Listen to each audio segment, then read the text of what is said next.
Learn more at Chic and STEM. A message brought to you by the Ad Council.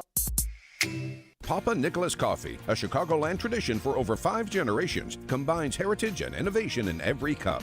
Our coffee is locally roasted, hot air roasted, and cold blended in small batches to ensure premium quality. Whether you prefer a 12-ounce bag or a 28-ounce bag, or even the convenience of K-Cups, you'll find Papa Nicholas Coffee at your local retailer. Taste the difference that 5 generations of expertise brings. Choose Papa Nicholas Coffee, because great coffee is our family tradition. Visit online at papanicholas.com. That's papanicholas.com.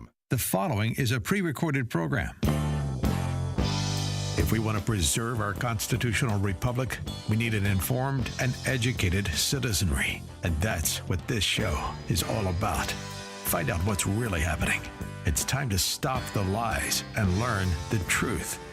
This is The Real Story with your host, Jeannie Ives. Welcome. Thank you for joining me on this holiday weekend. It is The Real Story with Jeannie Ives. And while we are not live, we did pre-record this new material, and it is a look back at what happened, the biggest stories of 2024. And I bring in 4 different people to comment on economics and finances, on culture and education, on politics, including the international realm, and then, of course, corruption, because why not? We always have to have the Watchdogs on, and they will give you a look at the top corruption stories that they followed and were part of in 2024. So this is kind of a look back at 2024. A lot of people do it differently. You know, Time Magazine of the Year, for example, which was Trump, believe it or not. And then it was Caitlin Clark. And boy, did she blow it.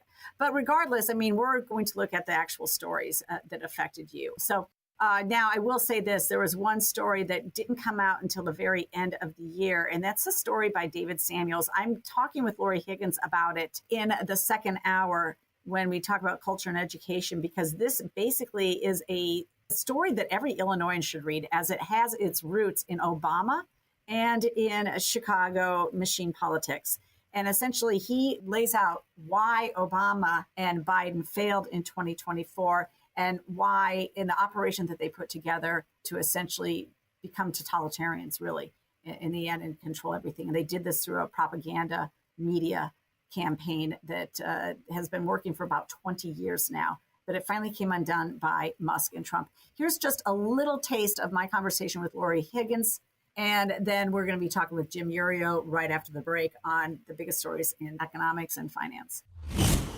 I did read that article, Jeannie. It's an amazing article. I mean, like, astonishing. And just when you think, oh my gosh, you hear one thing and then he moves on to another aspect of this cultural revolution. And it was just fascinating. But what I want to emphasize to folks is that the nexus for all of this was Obama and the Chicago machine politics.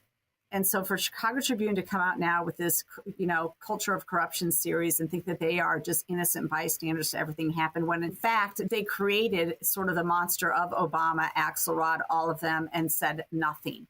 They were the ones that went after Jack Ryan's divorce papers that were sealed and got him unsealed so that he could be, you know, taken apart so Obama could win. I mean, this is just, it's all Chicago politics is at the center of all this. And that's why Chicago and Illinois is suffering still. I mean, we have the worst politicians. Well, they even mentioned Pritzker in there. Actually, what was it? They said Axelrod and especially Jesse Jackson were not fans of Obama, but he made a lot of headway with the Pritzker family. Mm-hmm. He went to the white wealthy folks to find his, you know, center of gravity. Well, and you know, that whole, I mean, this is a little bit of a digression, but that whole thing, you know, everyone is saying it, that right now, who is the destructive force in the culture is white liberals. Those are the ones, you know, that's why we're losing Hispanics. I mean, the left is losing Hispanics and losing blacks because this is a movement of the white liberal. But I mean, just everything was just how it was done, how the, you know, social psychology and advertising, you know, ideas and, you know, tactics. They ran a slick marketing campaign and they were backed up by, at that time, mainstream media without enough alternate media being popular enough to change the tenor. And then when it was that way, then they shut it all down through their censorship model. So the censorship and this idea of using each other as evidence. Oh, yeah. Oh, my gosh. I mean, the guy had some great lines in there about some, you know, White House interns essentially dictating policy through some sort of marketing, you know, messaging skill that they had. And then that being the policy that was articulated down to the masses, and the white liberals, especially the money classes, bought into it and they perpetrated it. It's all such a fraud. Okay, so that conversation is coming up with Laurie Higgins later in the show. And again, I think writ large, that is the story of the entire 2024 election is Trump's comeback, how he won and what he dismantled in the Democrat Party, which is now some Democrats are calling a cult.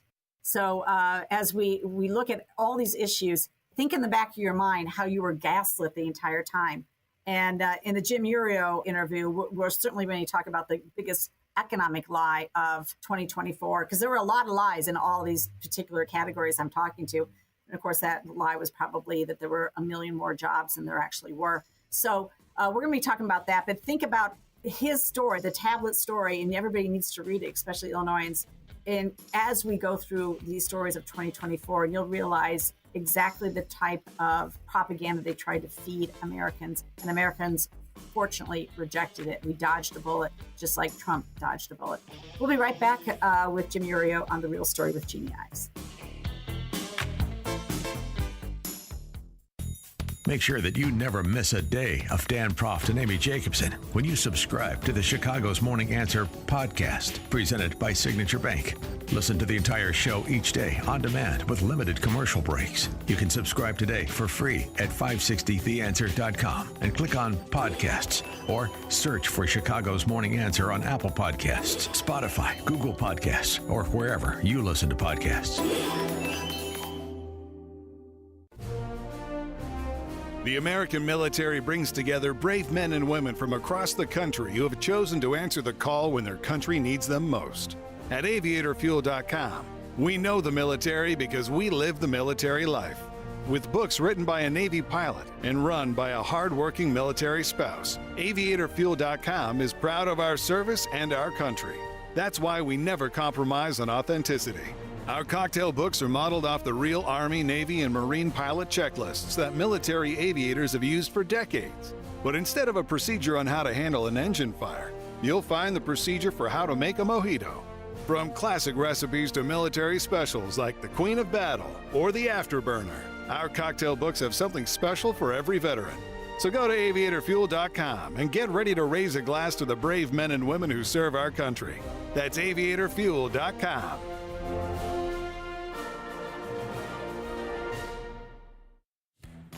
Can you believe it? 2025 is just around the corner.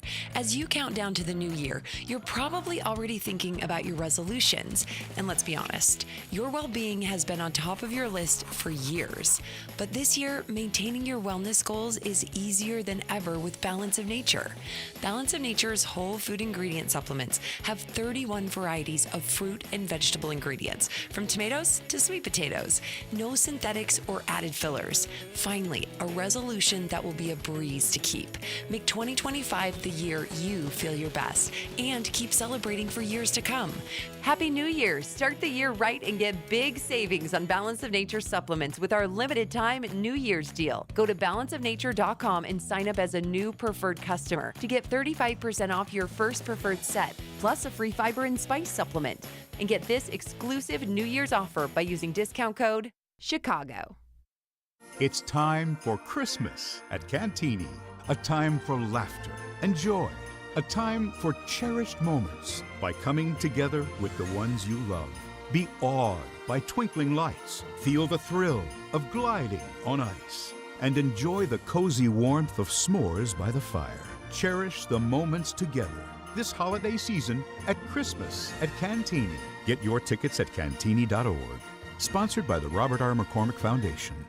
Attention American homeowners, you're under attack. Your home and equity could be vulnerable to cyber thieves. There's only one company that completely stops them, and that company is Equity Protect. Equity Protect prevents any attempts to steal your home, equity, and ownership 24/7. Get your free risk report today by texting the word HOME to 94878. That's right, text the word HOME to 94878 to get your free risk report. Keep your equity and legacy safe with Equity Protect. AM 560, The Answer. We now return to The Real Story. Here's your host, Jeannie Ives. Okay, welcome back, audience. Thanks for joining me on The Real Story with Jeannie Ives. I thought we'd have a little bit of fun as we end 2024, which has been extremely consequential. So in 4 different segments, I'm going to take you through some conversations with experts in particular fields so we can talk about the top stories of 2024. Now, I know a lot of other people do this. Maybe they do their top 10, their top whatever. But I just really wanted to talk about the top stories, good, bad, ugly, and then also delve into maybe the biggest lie that happened in their particular genre. And in this case, we're going to start out with Jim Iuorio. Of course, you've heard of him before on this radio show. He's the managing director of TJM Institutional Services. He's a long time career in brokering futures. He runs the Futures Edge podcast. And probably the best thing about Jim is he's a practitioner of the economy. He doesn't just report on the economy or invest and trade in the economy because he owns Brandt's Restaurant in Palatine.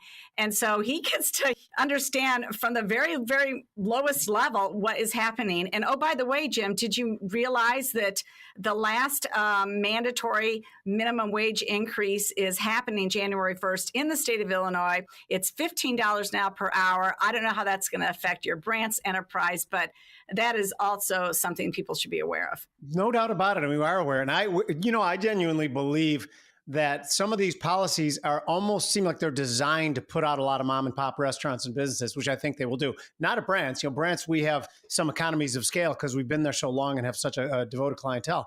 But it really is, to call it cumbersome is an understatement. We're trying to hire high school kids to give them work experience. They're not worth $15 an hour. I love you guys. If you guys are listening, I love you all. And you will be worth $15 an hour when you mature a little bit. Yeah. Yeah, no, that's exactly right. And, I don't know that there's really a carve out for that. Not to mention, you can't give a youth unemployment employment wage and then an adult employment wage and expect them to have the same sort of, I guess, effort towards their work at your place. I mean, it's got to be a fair level playing field because they get it too. Yeah, of course. And restaurants will go with less staff. So service will fall down and people, the worst of the restaurant business, will get fired and then they'll have zero income. As Thomas Sowell always says, you can't change the minimum wage. The minimum wage is always zero. Anytime the government monkeys with it, you get a bad outcome. And this will be no different. Yep. Well, Illinois likes to monkey with a lot of stuff. But let's get back to the topic at hand. And you're an expert on the economy and obviously what's happening in the stock market, which apparently has just taken a dive of a number of days. That's almost at historic levels, or am I wrong about that? No, so yesterday's move lower after yesterday being on Wednesday when the Federal Reserve released its 25 basis point cut, but at the same time said they were concerned about inflation going higher. The stock market didn't love that, and it traded down 3.5% in one day. A market dive is a fair way to say it. Right now, it's just one day. I still think, people who are of our age will say every time the stock market starts to correct, we think of 2001 or we think of 2008. All these stock market corrections are not created equal. Sometimes you just have a nice 7-8%, trim the hedges, and it creates a buying opportunity. And that's more what I think this is developing into. Well, I've got you here to talk about the biggest financial stories in 2024. One of them was the Fed. Do you want to go into that in a little more detail? Absolutely. So for the last 2 years, we've been under this the same sort of pattern. The Fed keeps saying that they are going to lower interest rates because they believe that the interest rate is above what they call the neutral rate, meaning the rate where it's not neither accommodative to the economy or it is slowing the economy. And they still think they're above that. But the market has always believed that's the signal that the Fed has our back. We can buy stocks. And if stocks start to go lower, the Fed will probably just be easing rates. And easing rates, lower interest rates, are ultimately very, very good for the stock market. Because just think about it. Will you buy a bond to get 2%, or would you buy the stock market? Well, that's one equation. Would you buy a bond that gives 5%, or would you buy the stock market? And that's a totally different one. So anyway, so the stock market rallied on a belief that the Federal Reserve had our backs. And I think that was interesting. And I think now the stock market is saying, okay, maybe the Fed is not going to lower rates much in 2025 because there's been a resurgence in inflation. And by the way, Donald Trump, who I support and I voted for, is being viewed by the market as somewhat inflationary with tax cuts, regulatory reform, and even potentially tariffs, although I think that goes both ways. And I think the market is maybe reading that wrong. But there's a lot of interesting things going on and not all of it good. Well, for the common user of this, should we be buoyed by the fact that perhaps our stock portfolio or our retirement will be better off, or should we be concerned more about the resurgence of inflation? What I always tell people what I do with my investment portfolio, which is much different than what I trade on a day-to-day, month-to-month basis.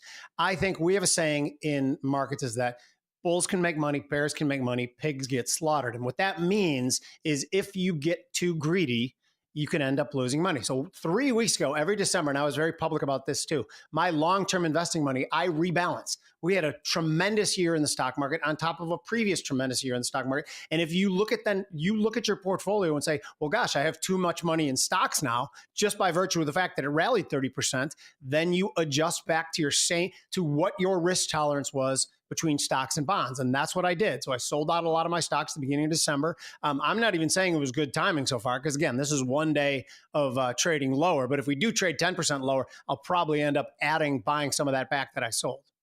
Okay, so the Fed, one of the big 2024 stories, and it will have implications into 2025. What else were the biggest stories financially? I wanted to read it like Letterman, like go from the bottom up. Number three. Sorry, I screwed up.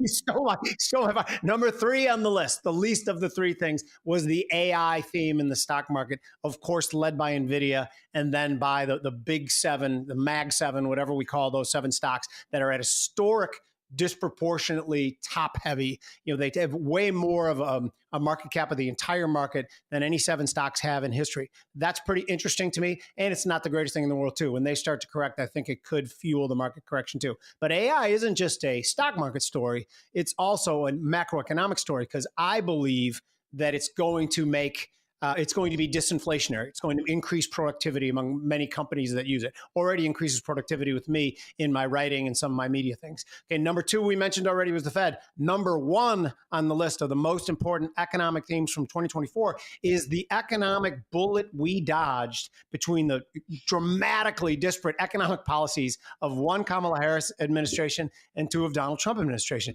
Just when you think back at it and think of the notion that she was planning on taxing unrealized capital gains, raising the capital gains tax to 40%, leaning on different companies to decrease their margins because evil price gougers. This was a critical moment in our nation's economy, and we voted the right way, which, by the way, I will add this.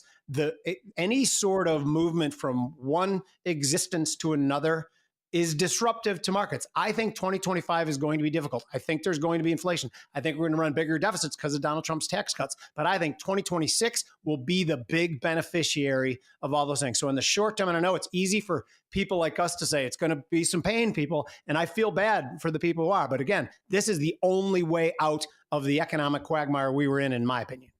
Well, you raise a good point, because the 2017 tax cuts that he first implemented and that are up for renewal by 2025, I mean, those didn't actually show any fruition until, of course, 2018 and beyond. And then they really did show. It's just a matter, unfortunately, at that point, we lost Congress to Pelosi. They hiked up the spending. And so the tax cuts never really did anything about reducing the deficit at that point. So, I mean, yeah, I think 2025 could be, just like you said, difficult. At the same time, maybe there's some optimism if we get the illegal immigration under control, if we get some of the Dodge stuff happening as well to tamp down spending, or at least the threat of it. I don't know, but would you say that we're in revolutionary times? Oh, I think there's no question. There's never been 2 such starkly different candidates that represented 2 different camps going up against each other. And I think Donald Trump represents the opposite of it. Call it the deep state, call it the entrenched. I don't care what people call it.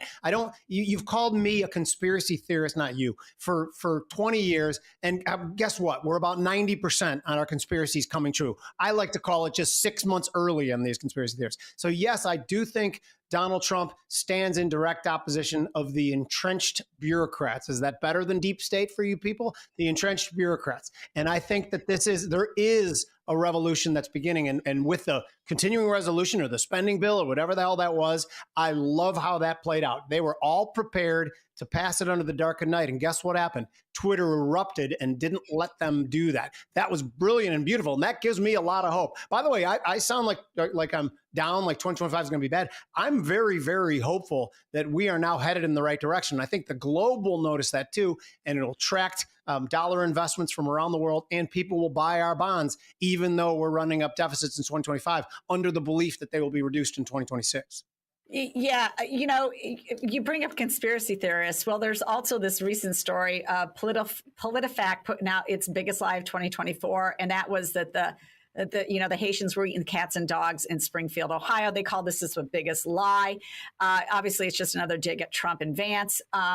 But what would you say is the biggest economic lie that was revealed in 2024?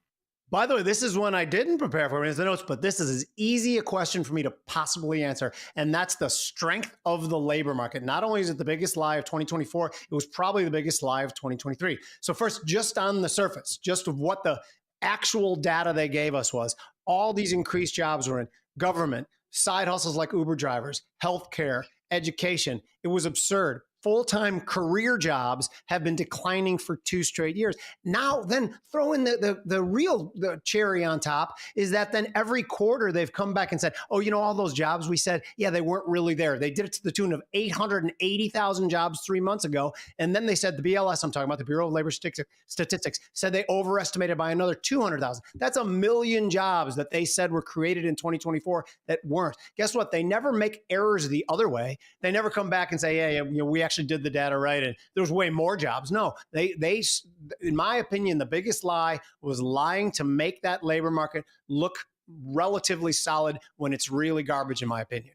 Well, it's a similar lie that you hear from J.B. Pritzker. Let's be frank with that. I mean, he talks about all these jobs he's created, how great Illinois is doing economically. And then you find out, we have the 3rd highest unemployment rate by over 8%. All of our Midwest states are doing better than us. So, I mean, you can't trust these people to tell you the truth. You actually have to look at the data. And I just wanted to bring that up. Yeah, no, and they literally work for us. I mean, we're supposed to be the boss in this relationship. If I had an employee who lied to me as consistently as they do, they would not be my employee very long. And we put up with it. And to underscore your statistics, you look at every state that surrounds us, they have more inbound immigration. And J.B. Pritzker one time came out and said, oh, well, we have plenty of inbound immigration. Yeah, he was talking about illegal immigrants in sanctuary cities that are living under the bridge on Wells Street. It boggles the mind that he can stand in front of a camera and actually act like he's probably going to run for president because of the great job he's done in Illinois. These are bad times here. Okay, last thing before I leave the conversation with you, I did want to go back to the AI thing because I saw this on Twitter and I thought it was an interesting take. And you said yourself that you're using AI and it does it absolutely enhances productivity. People are using it all the time. I know college kids are using ChatGPT and all that to write stories now and write their papers. And there's a way around it. But this was a little bit concerning. It's technology, just like money, it could be good or bad. It can be used the right way, or it can become a crutch and a tool. So CEO Greg Eisenberg, he basically put out this post. He said he had a fascinating lunch with a 22-year-old Stanford grad, smart kid, perfect resume. Something fell off, though. He kept pausing mid-sentence, searching for words, not complex words, basic ones, like his brain was buffering. Finally asked him if he was okay. His response floored me. Sometimes I forget words now. I'm so used to having ChatGPT complete my thoughts that when it's not there, my brain feels slower. He'd been using AI for everything, writing, thinking, communication. It had become his external brain, and now his internal one was getting weaker. I mean, this is just a one-off. I mean, I guess there is probably something to that. Well, yeah. Okay. So, this is anecdotal. There's just as big of a chance that the kid was stoned in the interview as the ChatGPT was making. But let's just break this down because I do find the concept fascinating. It is not any sort of radical psychological thesis to say that the easier and more complacent everything gets for us, the less we adapt to things. Every system in the body, we do workouts to break down our system and have it grow back stronger. I sit in an ice tub in my backyard to stress that system of keeping my body warm because it comes back stronger. At least that's a theory. And if it's not real, then I've sat in ice for nothing for all these years. It's really going to irritate me. But by the way, so it is not radical at all to say that if something is doing the brain work for these kids, perhaps they will not be as inclined to be able to do it themselves post that. So I think technology is great, like you said, particularly in medicine and things like that. When it's saving lives, it's fabulous. And if it frees us up from the easy tasks, provided with the implicit agreement from the user that they then will go on to more complicated mental tasks, having the easy ones being taken care of by AI. So the question to you is, will people do that? Some will, some won't, right? So a lot of people are going to be adversely affected and come out being oh gosh, can I say that word? I don't think I can. Just dumber, we'll say. It's not the way I normally talk, a little more flowery than that. It's like, it could be like the movie Idiocracy, which is a fabulous movie, by the way. Well, I'm going to have to check that out over the please do over the holidays. I hadn't been that. Well, thanks a lot for your take on that. I really appreciate it, and so do my listeners. Always a great informed voice. It's Jim Iuorio. Over the holidays, visit Brant's in Palatine, his establishment. Take your family out there. Great food, and obviously, we want to support conservatives like Jim. Thank you so much, Jeannie. Merry Christmas. Thanks for being on my program. November 2nd, 2020, marked the 100th anniversary of the first commercial radio broadcast. We're still here, and we're bigger and better than ever. You can still listen to us over this great radio station, but now there are no limitations. Your smartphone is now your smart radio. Listen to us online on the app, TuneIn.com, iHeartRadio, and Odyssey.com. Your smart speaker can find us too. With radio, there is no separation anxiety. We're always on. AM 560, The Answer. This is a Fox News alert. I'm Kathleen Maloney. Our nation's 39th president has passed away. My name is Jimmy Carter, and I'm running for president.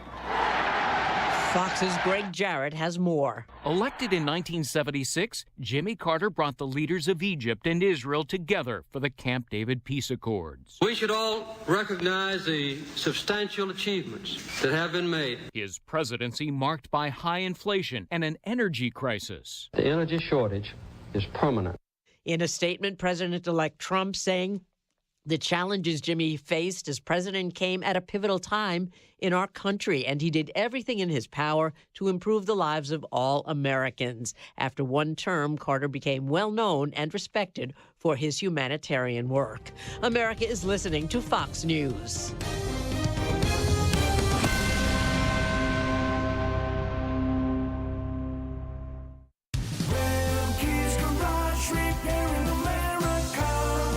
Are you looking for a trustworthy garage to keep your Dodge Ram 45 or 5500 Cummins engine in tip-top shape?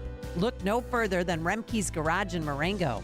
At Remke's Garage, their experienced team treats every car like it's their own. Plus, they believe in transparency, no surprises, just honest service and fair pricing. Check out the incredible reviews that satisfied customers have left on Google as they speak for themselves. With state-of-the-art equipment and a commitment to quality, they're proud to be your local choice for automotive care. And here's the best part, they offer free pickup and drop-off for your convenience. Both individually owned and fleet vehicle programs available to meet your needs. So why wait? Swing by Remke's Garage today and let them get you back on the road with confidence. Visit Remke'sGarage.com. Remke's Garage, repairing America.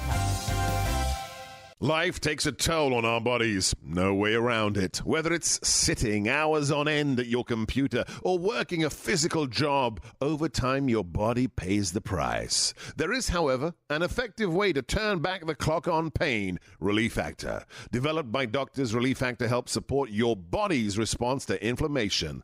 The difference? Instead of masking pain, Relief Factor helps eliminate it for good. And it's 100% drug-free. If the pains that come with living a full life are affecting you, do as so many others have. Turn back the clock on pain with Relief Factor. Their 3-week quick start is just $19.95, less than $1 a day. When you feel good, it's amazing how much more you get out of life. So visit relieffactor.com or call 1-800-4RELIEF. That's 1-800-4RELIEF. Try it for only $19.95. While we can't stop aging, not yet, we can stop pain. Turn back the clock with Relief Factor. A great smile can make you feel happy and confident. So when you consciously conserve your teeth, that glowing smile will show through. At Best Dental Group, doctors Economos, Gavalis, and their staff are ready to help you create that perfect look or maintain the one you have now. Along with general dentistry, Best Dental Group is a multidiscipline practice with an orthodontist, periodontist, and prosthetic specialists on site. They use the newest breakthroughs in dental technology such as titanium implants, Invisalign clear braces, and laser treatments. Don't let fear get in the way. They can recommend sedation to make your experience as comfortable as possible. Best Dental Group is located in historic downtown Bartlett and is a multilingual office. Call 630-830-4930, 630-830-4930, or visit bestdental.org. Best Dental Group, sharing your conservative values and helping you to conserve your teeth. This is Carol Platt-Liebau for townhall.com. In a commutation spree 2 days before Christmas, the Biden administration shocked the nation's conscience by commuting the sentences of 37 of the 40 murderers on federal death row. They include a man who kidnapped and murdered a 12-year-old girl, men who killed a family, including 2 children, a killer who assaulted and then stabbed 2 little girls, a cop killer, and more. These commutations aren't justice, they're lawlessness. Congress put the death penalty in place for certain heinous crimes, and as the nation's chief executive, Joe Biden is supposed to be enforcing the law, not setting it aside wholesale. Of course, we all know Joe Biden is no longer running his administration, if he ever was. These 37 commutations are a clear sign of a president who simply isn't there, and a White House staff who couldn't care less about his legacy, the victims of crime, or justice. AM 560, The Answer. The Real Story with Jeannie Ives continues on AM 560, The Answer. Welcome back to The Real Story. Thanks for joining me on this holiday weekend. You just heard from Jim Iuorio, and he gave you kind of the top economic and financial stories of 2024. Now we turn to culture and education, and there's nobody better to comment on them than Laurie Higgins, who is our cultural and education writer at Breakthrough Ideas. And Laurie, where we're doing this in a different types of categories, and everybody has their sort of, end of year review. I took them in terms of categories. And so on culture and education, I mean, it's been a monumental year, in my opinion. There are a myriad of stories to discuss. But I mean, when we do talk about some of the top stories, what comes to your mind specifically? Well, there's really 2, and the second one has 2 parts. The first, of course, is the slow death of DEI, CRT, as it affects our institutions. And the second is the whole decline of trans cultism, or the expose of how damaging it is. And that's broken into 2 parts. One is about the so-called health care of, minors who identify as the sex they are not and never can be. And the other is as it relates to women's sports and women's private spaces. And I think those are the 3 issues. There's a fourth one, or third, depending on how you're counting it, which is the parental outrage over porn in school, which is increasing and rightfully should. But those are the stories that I think are the most important on the culture front. Yeah, well, looking at the parental outrage over porn in schools, I mean, you just wrote that definitive article about Batavia High School and what they were teaching to minor children. And, in the article that we wrote, and again, listeners can find this at breakthrough-ideas.com, go under read and look at Laurie Higgins' articles, and you will see the one on Batavia High School. And, those passages that are in the book, I couldn't say them on air. I'd be fined. George would be fired, my producer. So, I mean, and yet it's there, it's everywhere. And your article garnered a lot of attention, and I think we need to expose more of that. Of course, we need parental help in doing that. Parents need to speak up. Right. I mean, one of the problems is parents have to be more vigilant. Unfortunately, in the days of in loco parentis, we could just trust that our school officials would uphold decent standards, but we can't depend on that anymore. So parents have to look into particularly what English teachers are doing, because that's where you'll find the English departments are hotbeds of leftist activism. The problem is which the left has been rationalizing having like extraordinarily graphic pornographic sex scenes in books by saying things like, well, it's just these small portions, these very brief passages in these books.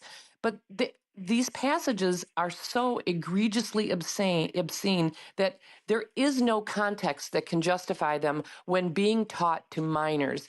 And any adult who's mature and wise and decent should be able to, when they're reading a novel, say, no, this novel is off limits to exposing minor children to, simply because there is no context that can justify them.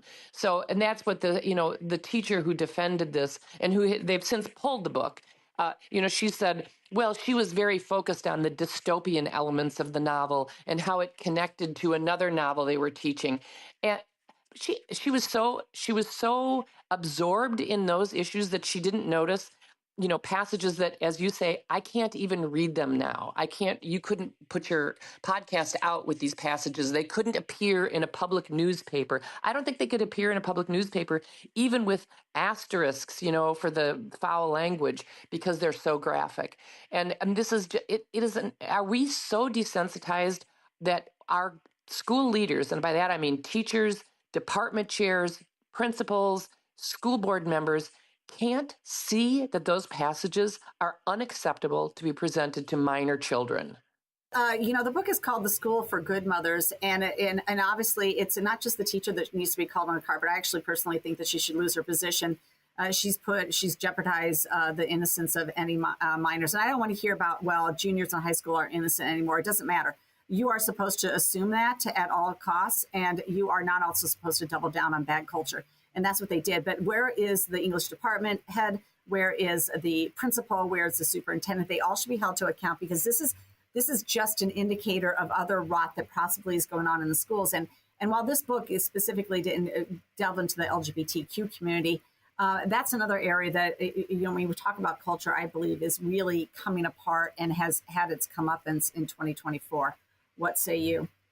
Well, one of the things when you were talking about, schools exposing students to this, I don't care if they're 17, I don't care if they've turned 18 years old. What is the role of education? What should schools be aspiring to?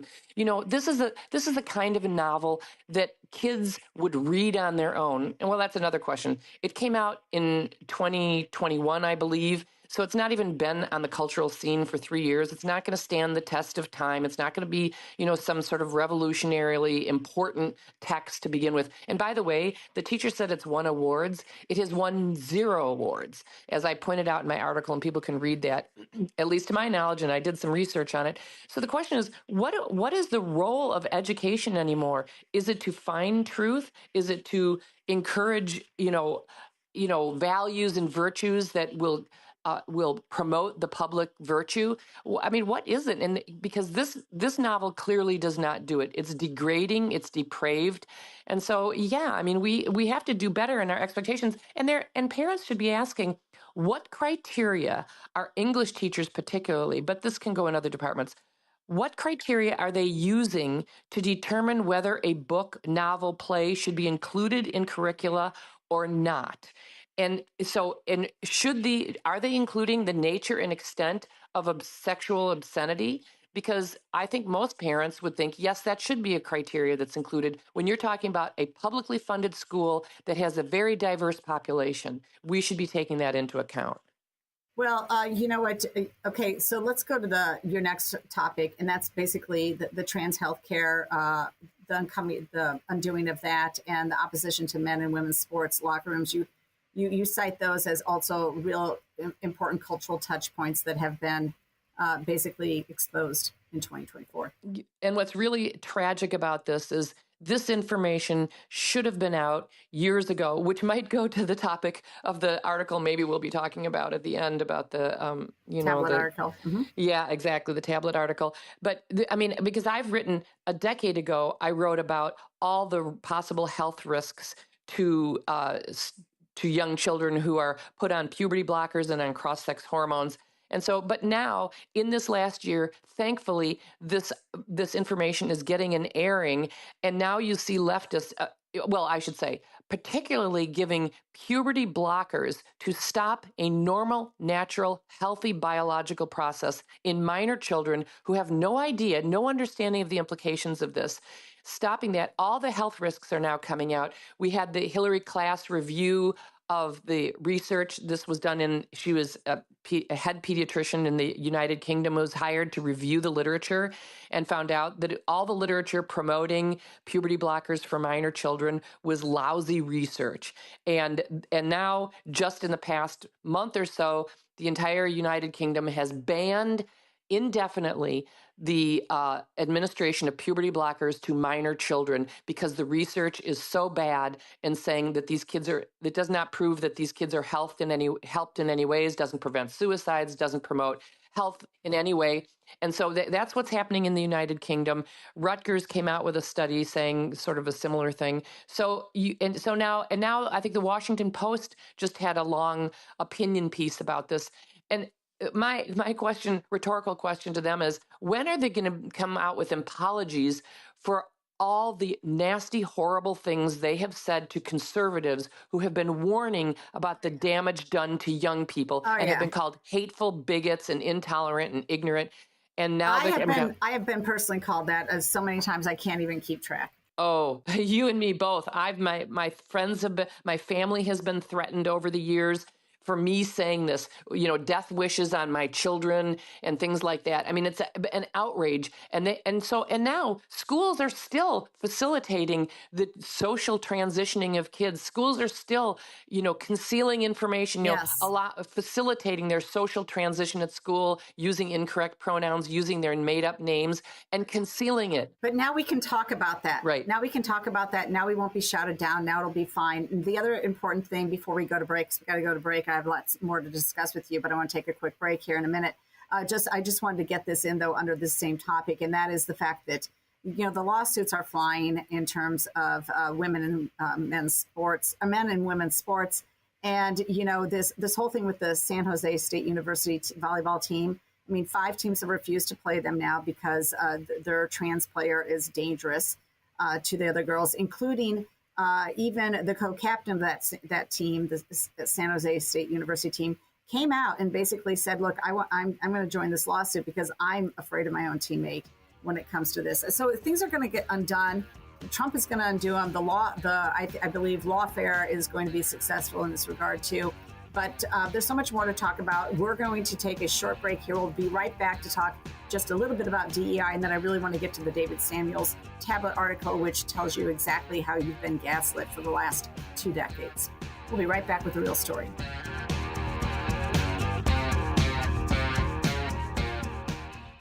Fentanyl kills 400 Americans per day. The new documentary, Fentanyl, Death Incorporated, explores this deadly epidemic. It is the equivalent of a 747 going down every 2 days. Where is all of this stuff coming from? Supply chains, super labs, open borders, letting it all in. All roads lead back to China. They're killing our children. And how do we change that? Don't miss Fentanyl, Death Incorporated. It could save someone you love. Watch it now at salemnow.com. salemnow.com. Hi, this is Carl Amari. I'm Lisa Wolf. Join us every Saturday night beginning at 8 p.m. for all things entertainment on Hollywood 360. If you love classic radio shows, The Shadow, Jack Benny, The Lone Ranger, Dragnet, Gunsmoke, and many more, we have them for you on Hollywood 360. We'll also present trivia contests with prizes, showbiz news, celebrity interviews, games, and movie reviews. So don't miss Hollywood 360 every Saturday night beginning at 8 p.m. on AM 560, The Answer. Life takes a toll on our bodies. No way around it. Whether it's sitting hours on end at your computer or working a physical job, over time your body pays the price.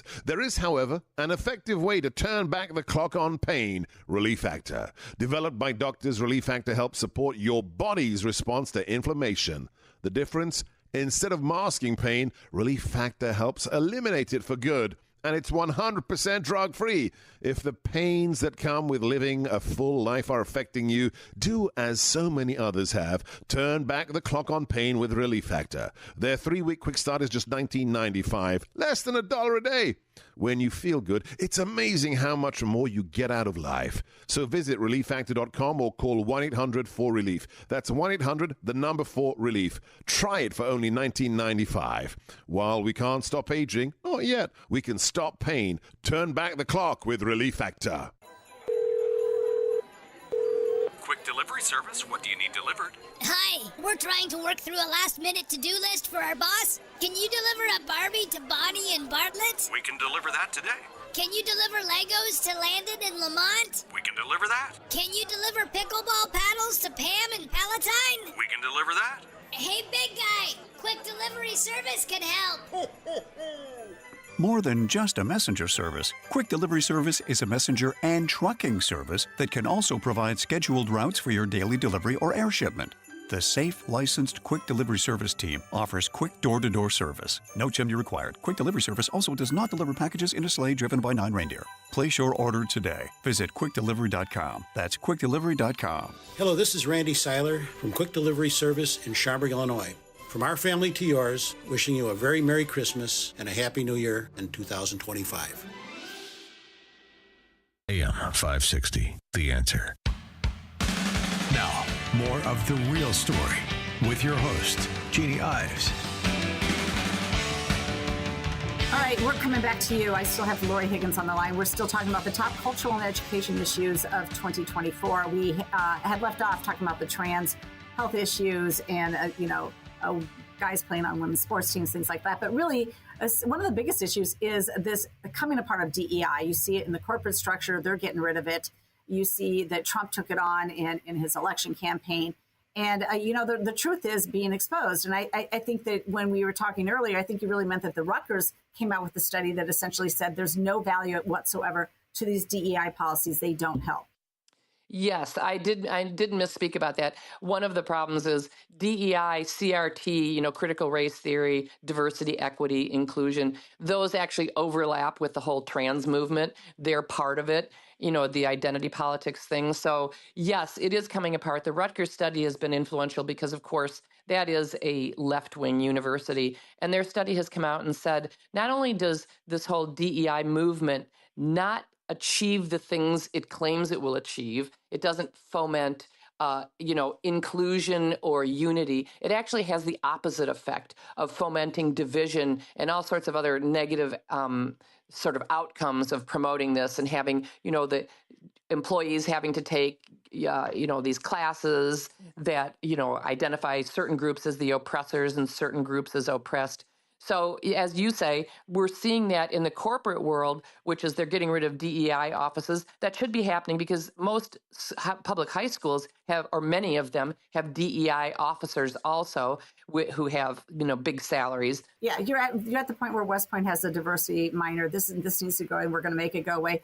I was reading a Christopher Rufo open letter to Donald Trump about DEI, and he said, and this is very interesting in my opinion, the first step is to understand how DEI bureaucracies became embedded in the federal government. That is the result of actions by 2 presidents, Barack Obama, who issued Executive Order 13583, which laid the groundwork for many national diversity initiatives, and Joe Biden, who signed Executive Orders blank and blank, which entrenched DEI principles into every federal department and rooted billions of dollars towards advancing this ideology throughout American history. Now, this is interesting in light of the fact that David Samuels came out with that incredible article exposing exactly what was going on, how we've been gaslit, how the propaganda machine of Obama and Axelrod and Chicago, machine politicians, how it has really done a number on America. I mean, his rapid onset political enlightenment, the Deep-Ocean Tablet is a must-read for everybody.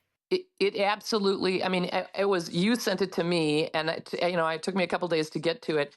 It's longer, but I'm really hoping that everyone reads it because it's astounding in its comprehensive analysis at how we are in a cultural revolution now and how influential David Axelrod and Barack Obama have been in creating this disaster of a culture. It's like propaganda embedded throughout the culture through marketing and social psychology tactics. It's really astonishing. And people really need to, I was going to recommend people gather in the new year, gather together with friends on some evening and have a little study group about this article and really talk about it. It's so meaty and it's so astonishing. That's a great idea. Yeah. And, I wanted to go back to say one thing about DEI. What else came out in this past year was that both Robin DiAngelo, who wrote White Fragility, and Ibram X. Kendi, whose book both of their books have been hugely influential. They've both been exposed as frauds, as do-nothing frauds. Robin DiAngelo was found out to have plagiarized numbers of passages in her books. And these people have been paid by state universities thousands of dollars to come in and promote their bogus ideas. Well, this was all part of the Obama thing. If you read David Samuel's piece again, if you read that piece, I mean, he basically says that they had their own sort of level of experts that really weren't experts. And all they needed was somebody to kind of signal from the educated class that, that diversity was this and diversity helps there, and we need to do this. And essentially what they did is they changed the cultural and world view of influencers sufficiently to then try and pass that off into the culture as real things. And the fraud is all becoming undone, but they needed the Robin DiAngelos to come in and weigh in on the conversation and give them the Ibram X. Kendis. They needed them. They were a tool in Obama's toolbox to try and change culture. Right. So that they could continue to win elections. And you know what? It's all undone because Elon Musk bought Twitter, opened it up to free speech, and Donald Trump refused to bow to them, refused. Yeah, that's what he's telling a story. Samuel's in this tablet article, and the story has heroes and villains, and the villains are Obama and Axelrod, and the heroes are Musk, Trump, and then Netanyahu, which is off topic right now, but still a really interesting part of the story. And what he's talking about is, as the legacy press dies and becomes less influential, the way that legacy press operated by having experts, by looking at facts objectively and neutrally, that procedure, that process has gone away. And instead now they manufacture experts who then reinforce beliefs and shape the culture in ways that people don't even realize. It's really a remarkable essay. People should read it. Yep. Well, she is the best on this topic. I want to thank her so much for joining me tonight on The Real Story. And Laurie, you have a great New Year's. Thank you. Same to you. Bye-bye.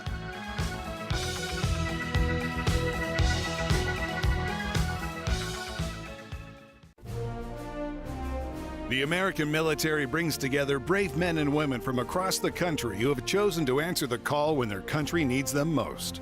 At aviatorfuel.com, we know the military because we live the military life. With books written by a Navy pilot and run by a hard-working military spouse, aviatorfuel.com is proud of our service and our country. That's why we never compromise on authenticity.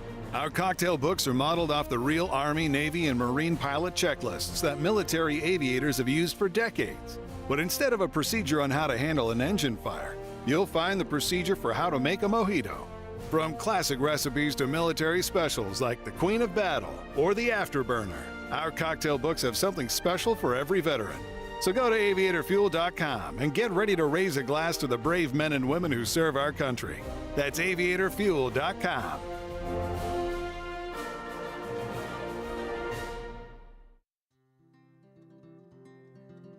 Balance of Nature's fruits and veggies supplements, changing the world one life at a time. Balance of nature is becoming pretty important out there to a lot of people. And when I first started, I was really impressed. I'm a healthcare professional, trained as a pharmacist. So anything that's natural I like. And so it made a lot of sense.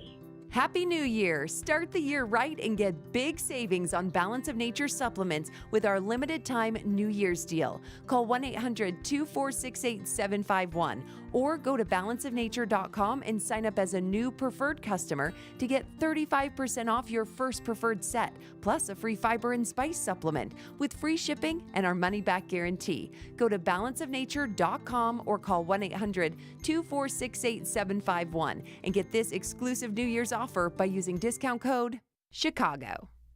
AM 560, The Answer.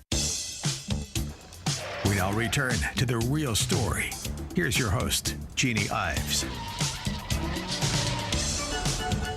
All right, well, you're listening to The Real Story with Jeannie Ives, and we are not finished discussing 2024. I hope you find this review informative, and I want everybody to pay attention to the review because we cannot forget what we just went through and the stories that highlighted the issues of 2024 because they will play out in 2025.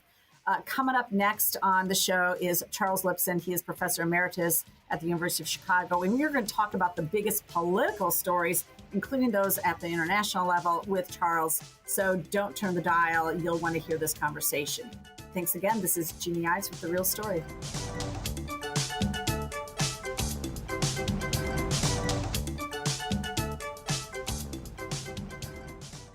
How long does it take to get to the forest? That's not far. What are we gonna do? Hike? Sure. Are we there yet? Yep. It's a short drive from your neighborhood to your naturehood. Visit discovertheforest.org, brought to you by the Ad Council and the U.S. Forest Service. If you own or run a business and you listen to AM 560, you might not realize that the conservative programming that you enjoy is supported by advertisers. Our loyal listeners love to do business with the advertisers they hear every day on AM 560. Now, it probably won't surprise you that there are some businesses who avoid advertising with us because they don't like what we do here. And that's okay, because our audience wants to support businesses that support what we do and think like we think. We would love to have you join the list of successful companies who are already reaching new, like-minded customers. Most AM 560 advertisers have been here for years for one simple reason: they get results. Join our efforts to make a difference in the lives of our listeners who are passionate about supporting our great family of AM 560 advertisers. To learn more, just visit 560theanswer.com/advertise. That's 560theanswer.com/advertise. News, opinion, insight. This is AM 560, The Answer. WIND, Chicago. Streaming at 560theanswer.com on the AM 560 mobile app, or tell your smart speaker to play The Answer Chicago. This is a Fox News alert. I'm Kathleen Maloney. Our nation's 39th president has died. Before becoming president, Jimmy Carter served as a naval officer and the governor of Georgia. Later in life, he became known to younger generations as something different. He was one of 4 U.S. presidents to win a Nobel Peace Prize, the first president born in a hospital. But James Earl Carter Jr. was likely the only Sunday school teacher to ever have Secret Service protection. All of us are equal in the eyes of God through Jesus Christ.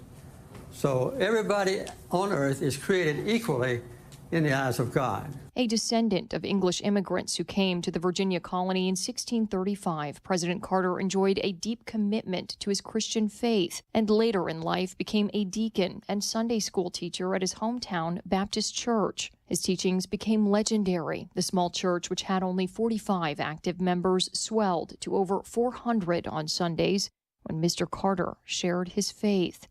Kristen Goodwin, Fox News. President Biden says the country and the world lost an extraordinary leader. Former President Jimmy Carter was a statesman and a humanitarian, President Biden says. And for more than 50 years, the president considered Carter his friend.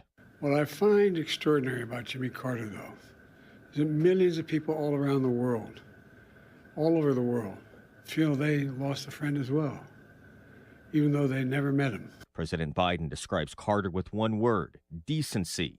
A formal state funeral for the 39th president has been ordered by President Biden. In Washington, Jared Halpern, Fox News. And former President Obama saying Carter taught us all what it means to live a life of grace, dignity, justice, and service. He issued that in a statement. America is listening to Fox News. Now, your official weather forecast. Through the overnight hours, cloudy with a low 32. Mostly cloudy tomorrow with high 44. Cloudy with a little rain late tomorrow night for your New Year's Eve celebration with a low 38. Periods of snow and rain come Tuesday with a wintry mix that could lead to slippery travel with high 40. Couple of evening snow showers Tuesday night, then mostly cloudy, low 27. I'm Ruth O'Brien on AM 560, The Answer. Get the latest weather, traffic, and news updates online at 560theanswer.com.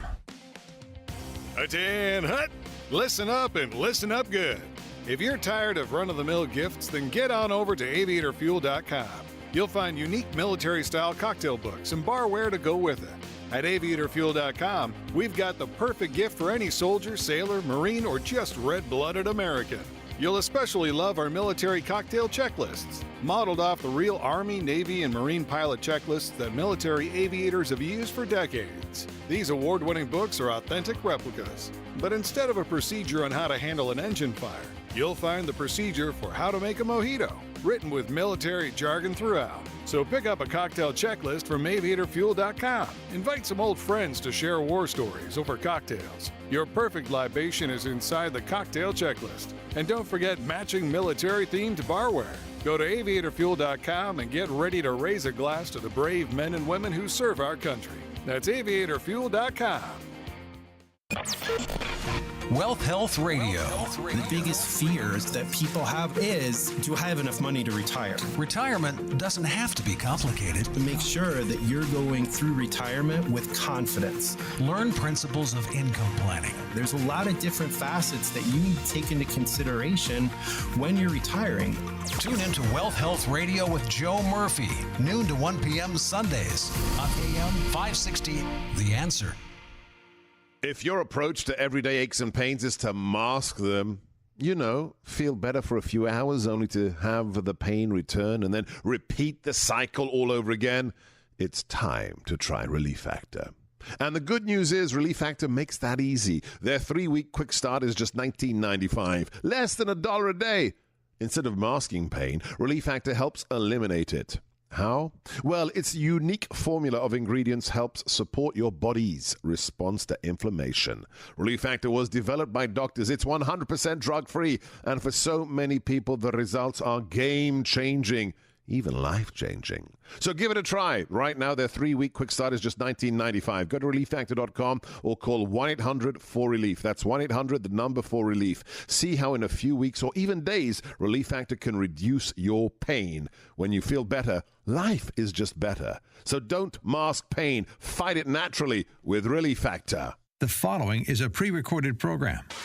The Real Story with Jeannie Ives continues on AM 560. The Answer. Well, welcome back to my third segment on best stories from 2024. And in this area, we're going to talk about the political realm. And who better to talk about this than Charles Lipson? He is Professor Emeritus at the University of Chicago. He writes regularly for The Spectator magazine, Real Clear Politics, and others. His columns are available free at charleslipson.com.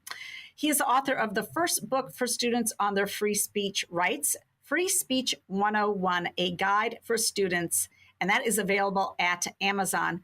Charles, thank you so much for just reviewing 2024, because in my estimation, it was a revolutionary year in many respects. Absolutely. I would say it was revolutionary in two ways. The first, obviously, is the re-election of President Trump, pulling off the first thing. It hasn't been done since Grover Cleveland. And there are none of us around who remember old Grover Cleveland. I would say related to that, he has reordered what the Republican Party is. So we can go into that later, but I mean, that's really quite fundamental. The Republican Party is not your dad's country club party. But the other big story is Joe Biden essentially AWOL as president of the United States and non-compos mentis many days, as the Wall Street Journal has reported. And that was covered up not only by his aides, but by the media. And I think those are the two big stories: Trump's comeback and Biden's fading away.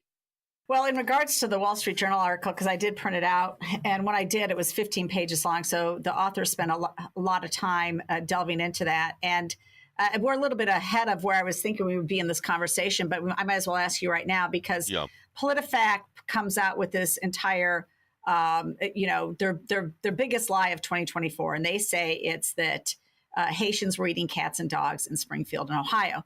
And I think possibly the biggest lie of 2024, and probably now stretching back all of Biden's administration, was that he was competent enough to lead and that he was actually leading. Yeah, that was the story of the first debate.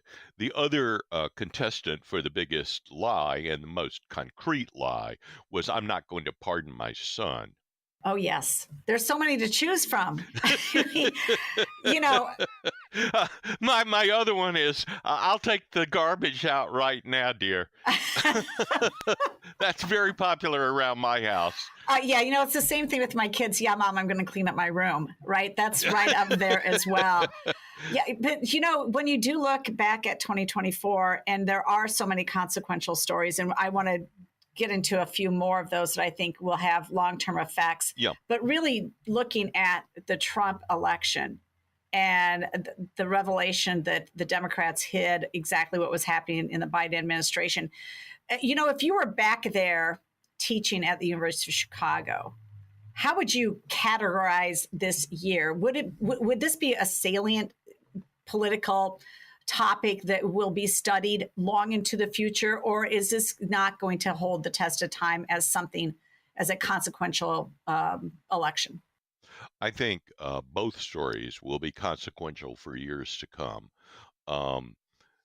There has been a notion in political science for some time about what are called realignment elections. And the last one in the United States was 1936, which was the reelection of Franklin Roosevelt. Not to sound too much like a professor here, but that formed not only the basic coalition for the Democrats, which has held true all the way up until basically Trump got in. Think about Trump peeling off the working class. I mean, basically, the people who would vote for Harry Truman. You think about a basic voter for Harry Truman, that voter is now voting for Donald Trump. But it's also the case, I think, that the Democrats have now finished their major agenda. When you talk about this winning coalition, even people like Richard Nixon governed within it. He made the government bigger. The only people who didn't govern within it, besides Trump's first term, was Reagan. And Reagan's changes, other than lowering taxes and and of course at the international level, defeating the Soviet Union, which was completed under his successor, his former vice president, George H.W. Bush. But Reagan was not able to put in place a permanent change either of the coalition or of the changes he wanted to make in government to peel it back. And so that's going to be the biggest challenge for the Trump administration.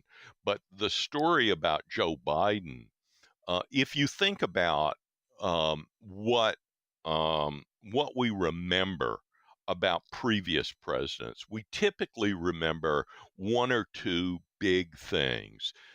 We remember about Lyndon Johnson, Great Society, and getting us deep into Vietnam, and he couldn't get us out. We remember about Gerald Ford, he pardoned Richard Nixon. We have one or two things. And I think what we're going to remember about Joe Biden is not so much the inflation that he caused, but the corruption that I think will be coming out over the next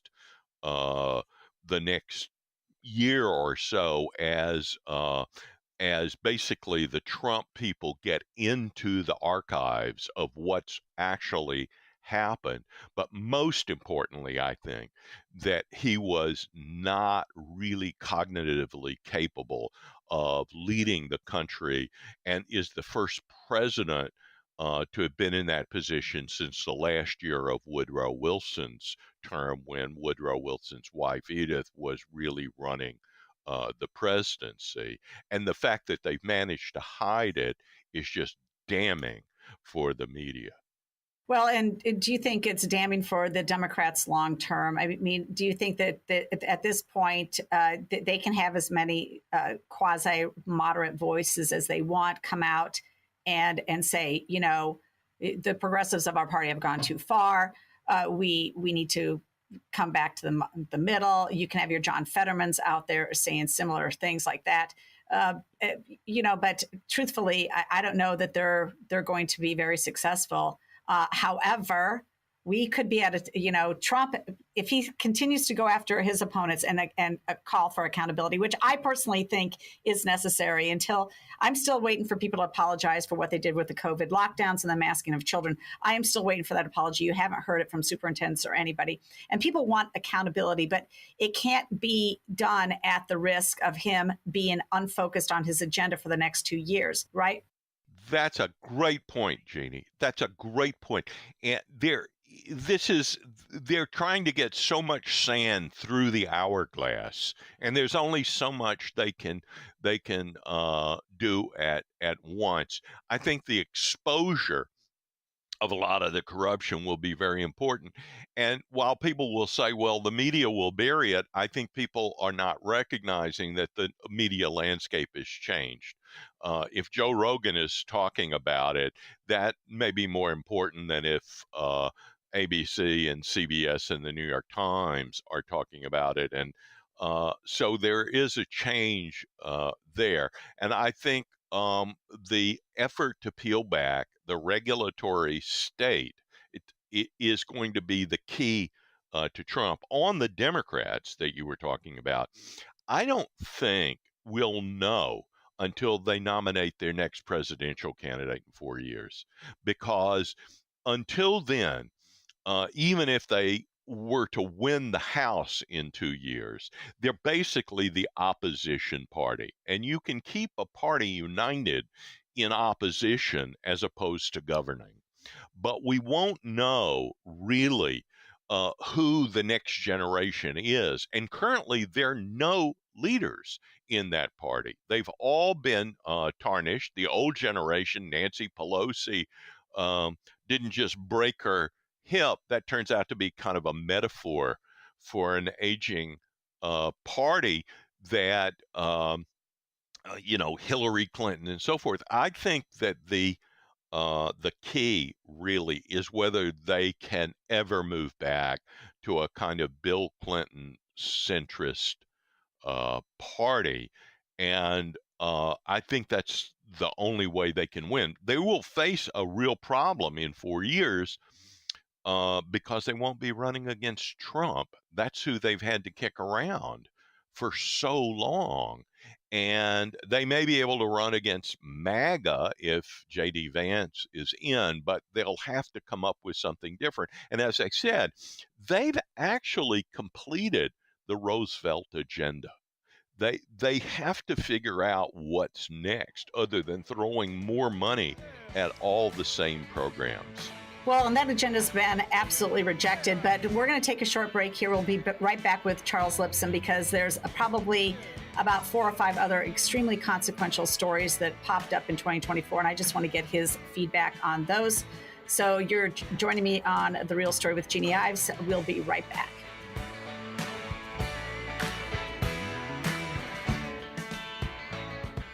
We will make America great again.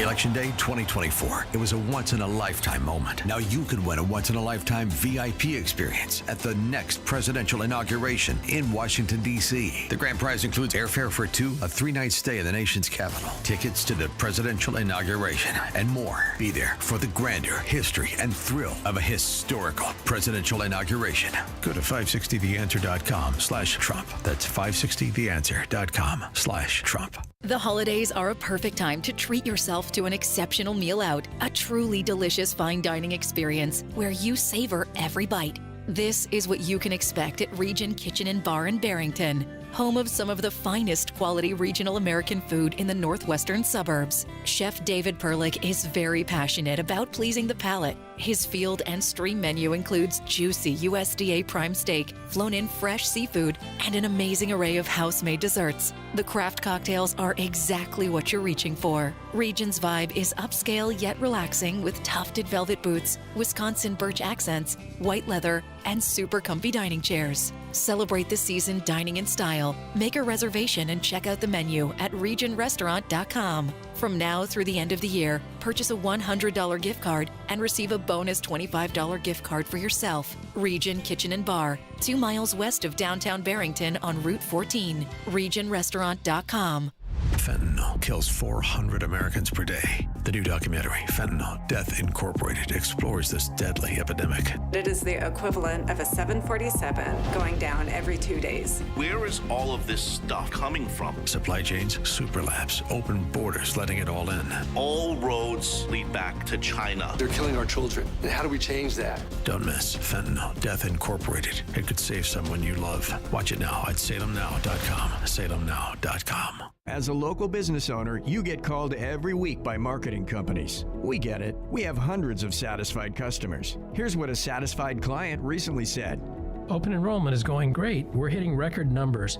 Thank you so much for this report. It really is amazing to see how the marketing is really shaping our enrollment around the city. If you're a local business and ready for the next step, visit surroundchicago.com right now. Our experts are ready to help you take your marketing to the next level. Visit surroundchicago.com today. Balance of Nature supplements, changing the world one life at a time. I take it because it makes me feel good. I mean, so that's why I take it. My husband is over the moon about it, so I'm reordering. I feel better. He's been on it for 8 months, if not longer. He took it for a while, for like 3 or 4 months, and then he stopped taking it. And then once he stopped taking it, he's like, I need that back again. So we started doing it again. But I'm telling you what, it's amazing stuff. It truly, truly is. Happy New Year! Start the year right and get big savings on Balance of Nature supplements with our limited time New Year's deal. Go to balanceofnature.com and sign up as a new preferred customer to get 35% off your first preferred set, plus a free fiber and spice supplement with free shipping and our money-back guarantee. Go to balanceofnature.com or call 1-800-246-8751 and get this exclusive New Year's offer by using discount code CHICAGO. AM 560, The Answer. You're listening to The Real Story with your host, Jeannie Ives. All right, welcome back. Still with me is Charles Lipson. He is my favorite political commentator, and he's just such a reasonable voice and interesting voice in that way too, about the things that are happening. And it's been a consequential year, Charles. And so we've talked a lot about, Biden's failure, Trump's comeback. And comeback, it's such a strong word. It makes you think of Rocky, and the whole Rocky series always was coming back for the fight. And I think that that's going to live long into people's memories of Trump, fight. But that wasn't the only story that mattered. And so let's just turn to some of the other big stories. And I think one of them is the attack on free speech and the alternate media actually being the mechanism to get out people's thoughts and speech in the political realm. Well, I'm particularly concerned about free speech, and you were very kind to mention my latest book, which is really to help students know their free speech rights and be able to speak freely on campus. There is a problem at universities, which is that basically the humanities and most of the social sciences, I'm not talking about the sciences themselves, but the humanities and social sciences, English, political science, and so forth, maybe with the exception of economics, are so far to the left now that students don't get an accurate depiction of the debates that are really important, that half the country is on the other side of. And I think what's really made it even worse is that really now goes all the way back to middle school. It's really intense in high school. And I think it's a disservice to students, not only because I disagree with many of the substantive points, but because I don't think that's the right way to educate people. I think you want to expose people to the best that's been said and thought over the years, and I think you want to teach to the controversies, and you you don't want to organize like a bad corporate manager who speaks to all of her subordinates and says, "We're I'm thinking we'll do it this way. Does anybody have any objections?" That's not the right way to teach.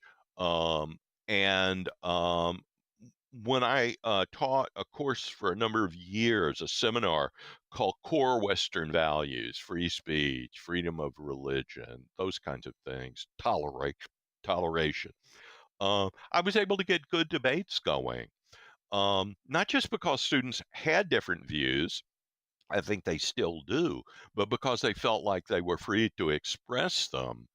I hate to use the term safe space, but that was they were able to do that. So I think it's a critical failing, and it's been led by our leading universities, by the Harvard, Yale, Stanfords, and the leading public universities, the Michigans and the University of Illinois, and all of the top Berkeley, all of the top public and private schools have fallen into this, and I think it's a serious problem.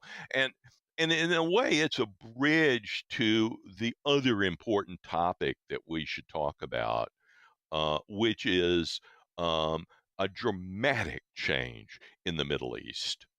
And it's really hard to talk about that on campus because what you have on campus is a division by the left of the student body into the oppressed and the oppressors, and which is a kind of cultural Marxism.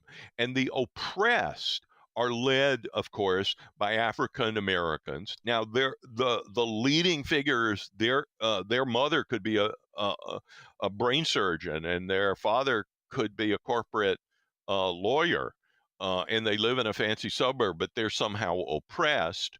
And then the leading international part of that are students from Palestine and sort of fellow travelers from across the Middle East. So it's really hard. And now the Middle East departments in all of these universities are very much on the same side. Those were professors who were recruited by liberal Jews who were very much sort of pro-Israel but believed in free speech, and they brought in the Rashid Khalidis and all of those people, and those people closed the door after them. So there's no debate about that anymore. And but returning to the substantive point, the fact that Iran had built a circle of fire around Israel, including in Gaza. Sure, you had Gaza, the Hezbollah, you had the Yemenis, you had all of them, and it was all Iranian led, and all that has been dismantled. Absolutely. Essentially dismantled, and now Bashar Assad is on the run. He's not even in the country. Syria is up for grabs, essentially. And so everything that this is not just been a consequential year for America. It's been a consequential year for the entire world. That's right. When you have the Mideast in upheaval, and then you've got many, they call them far right. I would just call them right or freedom parties, like the Freedom Party in Austria getting 29% of the overall vote. And then you've got the EU moving further right. You've got Marie Le Pen in France making her moves. You've got Germany, who is moved right. You've got Nigel Farage getting elected to parliament. I mean, the entire world there's a major shift going on, and it actually has to do. And we're going to see it in Canada right away, because Canada has just been dreadful on a lot of key issues. And it's not just that Pierre Trudeau, his son, I'm sorry. Justin Trudeau. Justin Trudeau. It's not clear who's the father, but in any event, Justin Trudeau is immensely unpopular.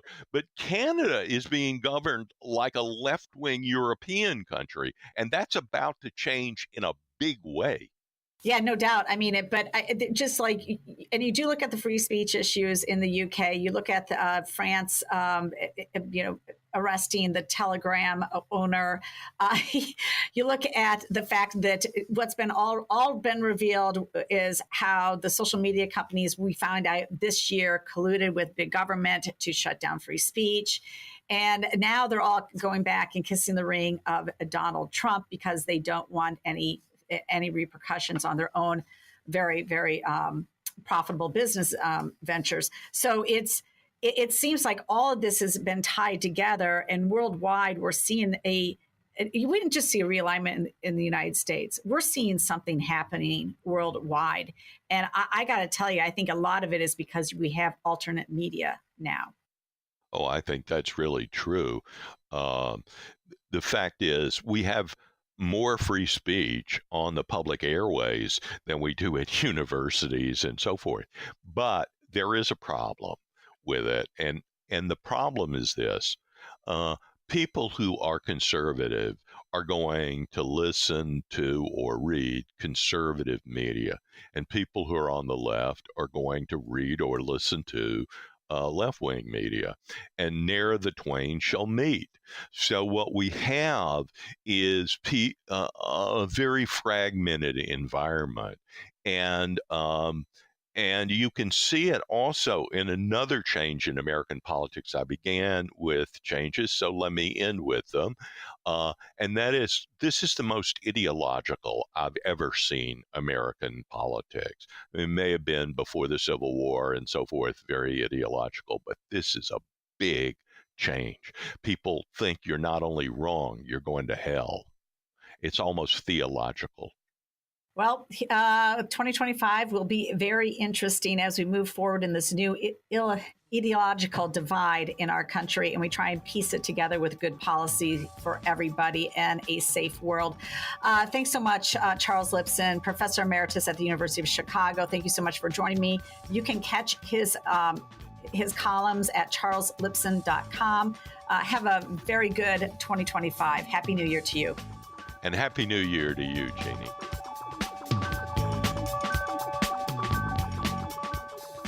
We will make America great again. Election Day 2024. It was a once-in-a-lifetime moment. Now you can win a once-in-a-lifetime VIP experience at the next presidential inauguration in Washington, D.C. The grand prize includes airfare for two, a 3-night stay in the nation's capital, tickets to the presidential inauguration, and more. Be there for the grandeur, history, and thrill of a historical presidential inauguration. Go to 560theanswer.com/Trump. That's 560theanswer.com/Trump. This is a Fox News Alert. I'm Daria Albinger. America mourns a former president. This is a sad day, but it brings back an incredible amount of good memories. Today, America and the world, in my view, lost a remarkable leader. The former peanut farmer from Plains, Georgia, followed one term in office with a lifetime of service. Every one of us, in the most destitute of times, has the ability to reach out in a very personal and intimate way with God Almighty, who knows everything, right? And who can do anything. Carter won the Nobel Peace Prize in 2002, and he helped put Habitat for Humanity on the map. He was 100 years old. America is listening to Fox News.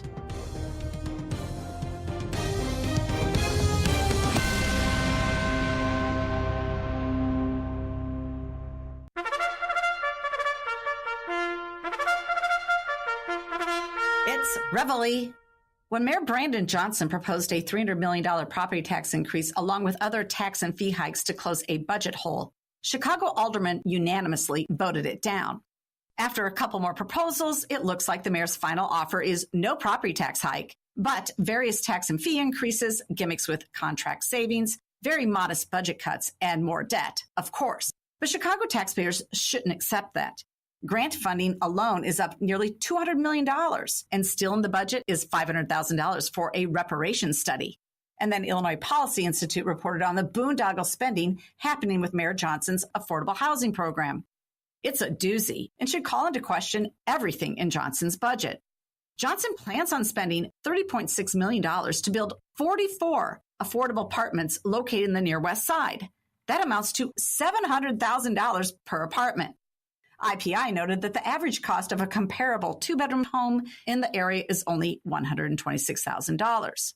Like everything else government in Illinois pays for, this project is overpriced and not affordable for taxpayers.